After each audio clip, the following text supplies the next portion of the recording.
Hi, my name is Mia and welcome back to my YouTube channel. And yeah, as you can see behind me, it is time again to tell you about the books I read in the past few months. It's now the end of April and this is everything I read throughout the months of March and April this year. Again, a very big variety of books, different genres, different writing styles. So yeah, again, something for everyone, I think. And some really good books, once again. I have not had many disappointments this year so far in terms of books that I read. And yeah, this time I figured I'd divide it up into topics for you. I see like 3-ish themes of the books that I read. Actually, 4 if you count the audiobooks. So yeah, I figured I'd go in themes. That way it's a bit more organized rather than in the order in which I read things. And yeah, in no particular order, here we have fiction, funny, lighthearted, easy to read books, which in my opinion were these 3. And then we have more nature inspired books right here, which kind of go over racial, civil rights, historical events kind of books right here. You'll see what I mean by they kind of go over into it once I explain the plot. And then I read one audiobook more like in the psychology sector, but I'll get to that at the end. So why not start off light? Let me tell you about these 3 books. Actually, this is also one of the very few times where I have repeat authors that I read throughout the month. So right here we have 2 books by Matt Haig. I was just kind of looking for something more funny, more easy to read after some, quite heavy emotional books that I read. And these were definitely a perfect escape. Haig's writing style is just so easygoing, but at the same time it's quite like philosophical. It has some really like thought-provoking things in the books as well. And yeah, The Humans is about an alien that was sent to Earth to basically prevent, I would say, mathematical progress on Earth. Now, I'm by no means into mathematics, so don't worry about it. You do not need to be good at math or like math to like this book. But yeah, it's just very funny, the perspective of the human race from an alien, from a much more progressed species of life. So that was very, very funny. Now, the other Matt Haig book was not so funny at times, but still equally well written. It's called The Midnight Library. It's quite the popular book, so I'm sure you've seen it around. Basically about this girl who is kind of at a point in her life where she has many regrets and where, I mean, this is no secret because it's literally the first sentence of the book, so I will tell you. But basically she contemplates suicide, and as she does so, she finds herself in the Midnight Library where she gets to try out a bunch of alternative lives, basically. So little things that she might have done differently that would have had a huge effect on how her life turned out, and she gets to try out these different versions of her life and sees how it is, if it is actually as good as she had imagined it, and so on and so forth. So a very good book, once again. Has some funny parts as well, but obviously an overall, more sad, darker tone, as it is about suicide and the meaning of life, really. Now, Less, another very popular book as it just won the Pulitzer Prize. Another very well-written book, a very unique writing style, I will say. Very easy to read, again.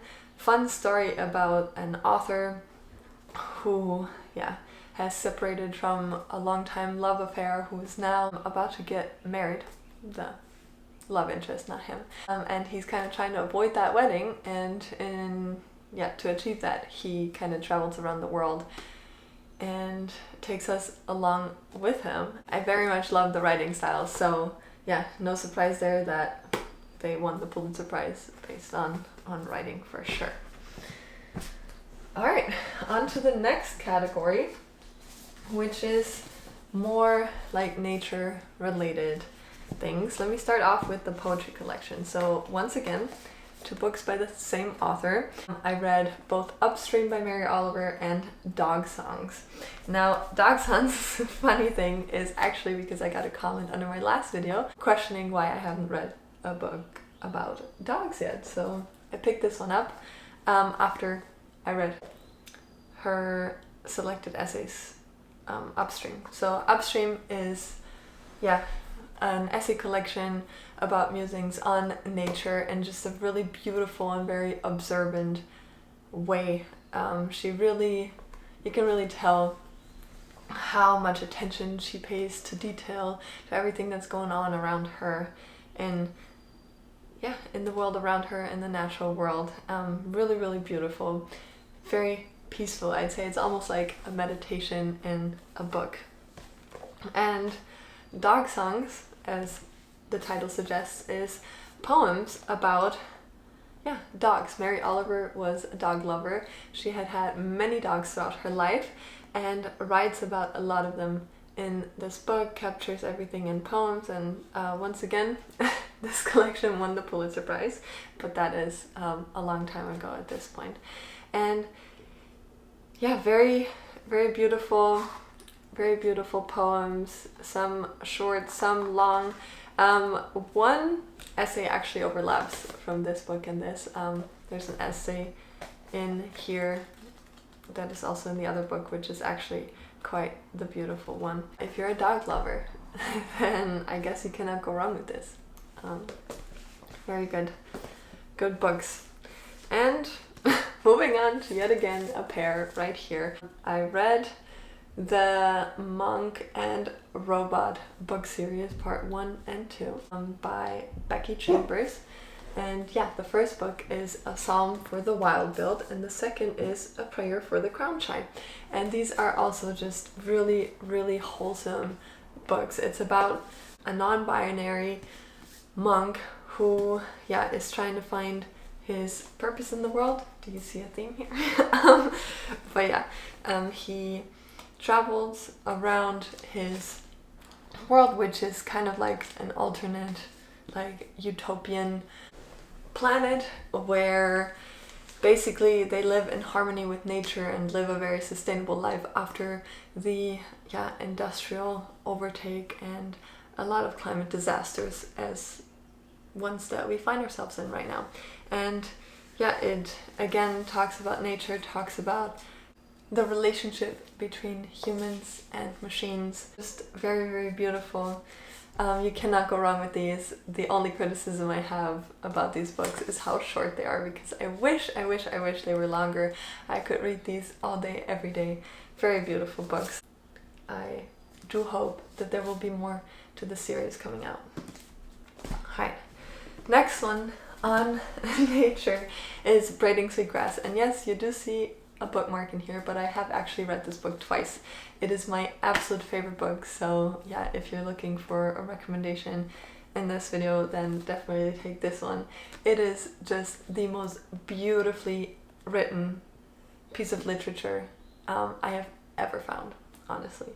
It is, as it says on the title, it's about indigenous wisdom paired with scientific knowledge and the teachings of plants. So Robin Wall Kimmerer, the author of Braiding Sweetgrass, is of Native American descent, but she's also a botanist, so a scientist.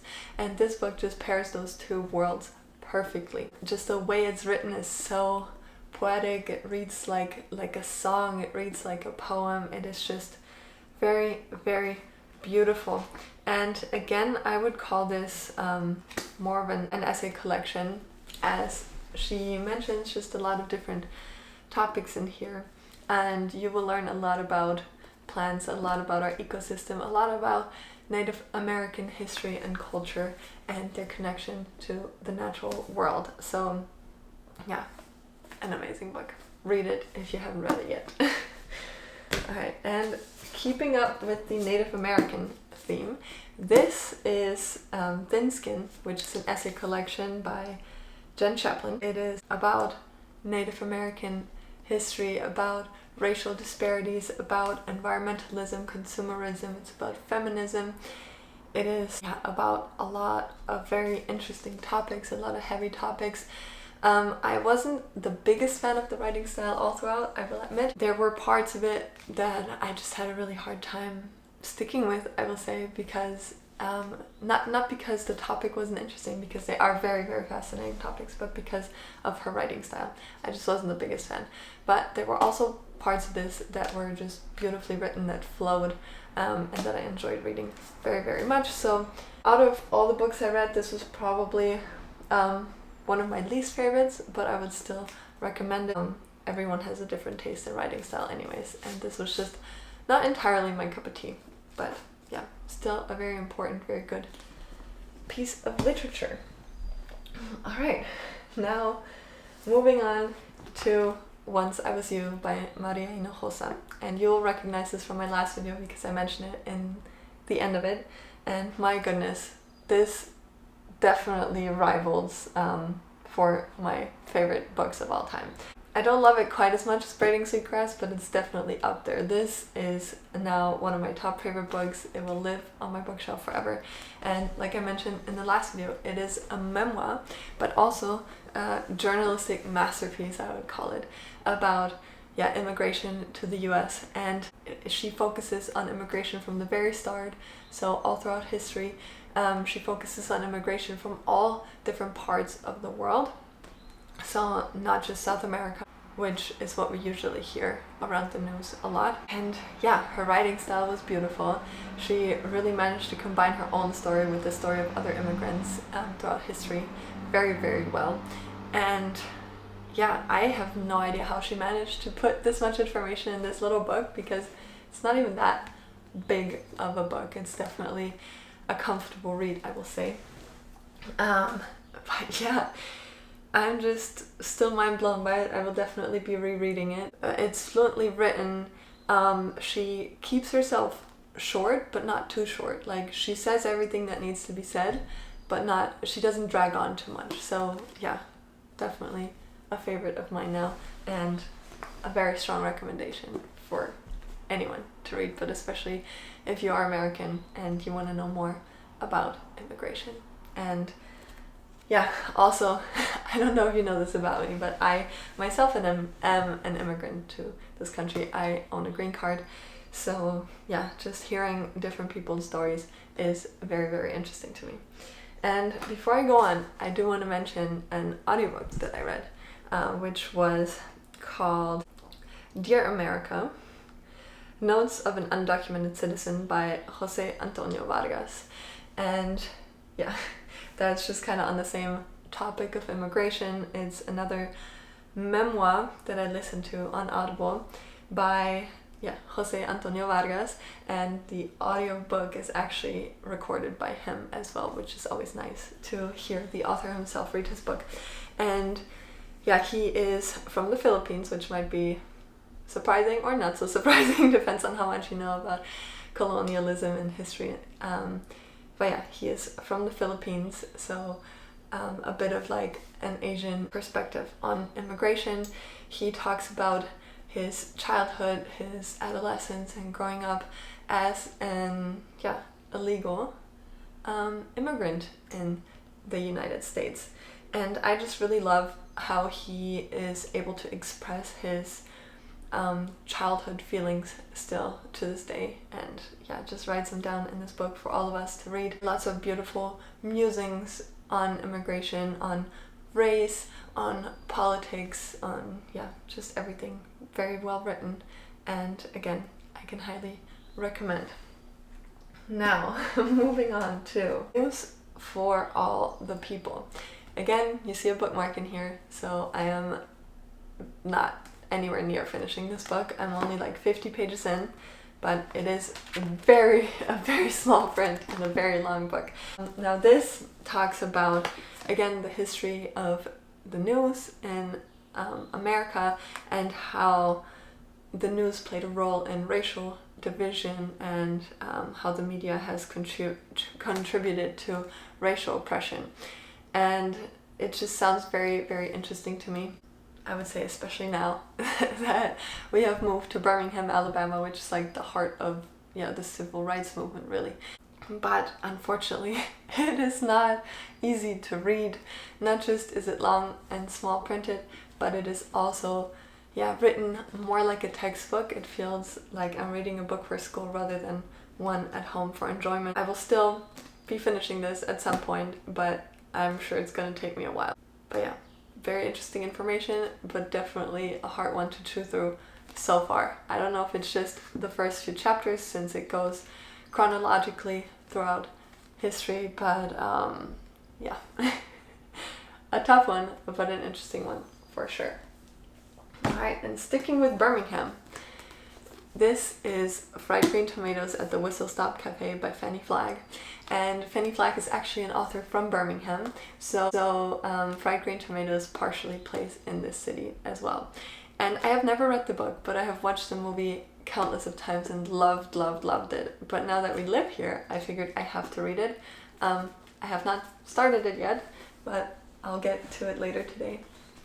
And I'm really excited for it. It kind of follows two women throughout their life. It talks about Evelyn, who is like going through menopause and in a bit of a slump in life, and then she meets Mrs. Threadgood at like a nursing home, and she's telling her life story, which is quite the fascinating one. I'm guessing the book is very close to the movie here, so I'm just going by my movie knowledge. So this book should be filled with every emotion possible, with funny moments, with absolutely tragic moments, with southern charm, also about racism yet again. It focuses on segregation a lot down here in the South, and also about a murder. So there is that, and I cannot wait to read about it, because usually books are much better than the movies, so I can't wait because I already love the movie. And now the last book that I listened to on Audible was called How to Do the Work by Dr. Nicole LePera. She's a psychologist, a holistic psychologist. She's actually, I think, called the holistic psychologist on Instagram, so that's how I found her. It basically talks about past trauma and like about self-sabotage and how to overcome those inner struggles. How to navigate the impacts that our past has on our present and how we live our lives. And it was just a really wholesome book. It gives you some really good tools to basically self-heal. It's kind of like a therapy session in a book, so I really enjoyed it. And that is it. That was quite the long video, but also quite the long list of books. Let me know if you've read any of these and what you thought of them in the comments down below. And also, let me know your favorite books. Maybe I will read them in the future. And if you enjoyed this video, make sure to leave me a like and subscribe so you don't miss any of my future videos. And that's it for today. I hope you have an amazing day, and I'll see you next time.